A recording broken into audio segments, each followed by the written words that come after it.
आज आमचे मित्र माजी आमदार राजन साळवी यांनी 2 दिवसापूर्वी शिवसेना उपनेते पदाचा राजीनामा दिला आणि ते पत्र आज सोशल मीडियावर व्हायरल झालेलं आहे। आणि आता चर्चा सुरू आहे की राजन साळवी हे शिवसेना शिंदे गटामध्ये जातील अशा प्रकारची चर्चा सुरू आहे। काही दिवसापूर्वी राजन साळवी हे नाराज होते। निवडणुकीमध्ये पराभव झाल्यानंतर थोडंसं वेगवेगळं त्यांच्याबद्दलचं ऐकायला येत होतं, म्हणून आम्ही एकत्र बसलो, त्यांनी आणि आम्ही चर्चा केली।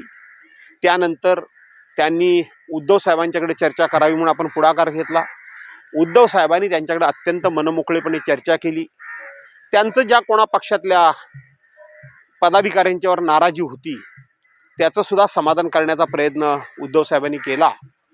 आणि नंतरच्या काळामध्ये मला असं वाटलं होतं की आता राजन साळवी शांत झाले आणि आहेत त्या ठिकाणी थांबतील।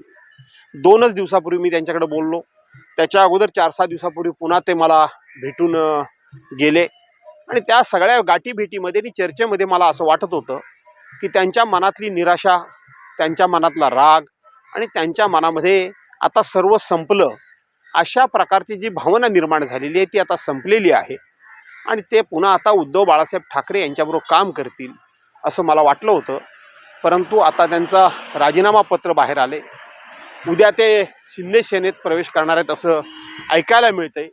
काही दिवसापूर्वी ते भाजपामध्ये प्रवेश करणार होते, पण भाजपाच्या प्रवेशामध्ये त्यांना कुणी खोडा घातला, त्यांचा प्रवेश कुणी थांबवला, का थांबवला, कशाकरता थांबवला याची काही मला कल्पना नाही। परंतु उद्याच ते पक्षप्रवेश करणार आहेत, अजून केला नाही।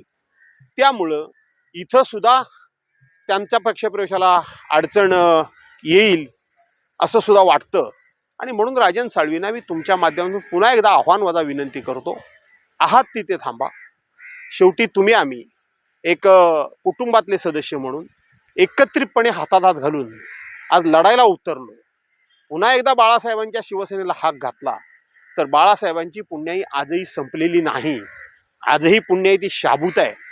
परंतु ती पुण्याई बाळासाहेबांच्या शब्दामध्ये, ती पुण्याई बाळासाहेबांच्याच हिमतीमध्ये आणि तशी ईर्षेमध्ये नवतरुणांच्या समोर आपल्याला ठेवावी लागेल।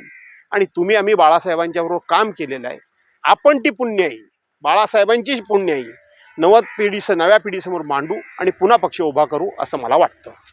असं आहे की काही कालावधी करता, काही मर्यादित जातात त्यांना जाऊ द्या असं म्हणणं ठीक आहे, पण सर्रास सगळे जात असतील तर शेवटी लोकशाहीमध्ये लोकांची गरज आहे।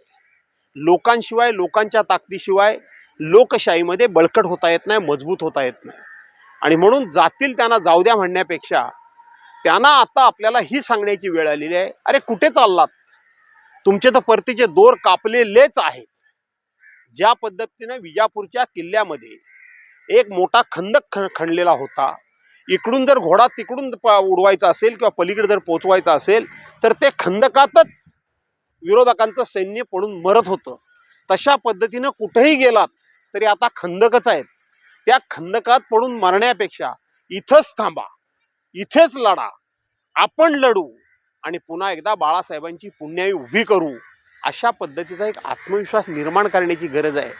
ज्या पद्धतीनं तानाजी मालुसरे धारातीर्थी पडल्यानंतर सूर्याजी मालुसरे धावून आले आणि मावळ्यांना सांगायला लागले, पळता कुठे, पळतीचे दोरच त्यांनी कापून टाकले, एक तर लढा नाही तर मरा। आणि मावळे लढले आणि हातातून गेलेला किल्ला त्यांनी पुन्हा मिळवला, यश पुन्हा मिळवलं, विजय पुन्हा मिळवला।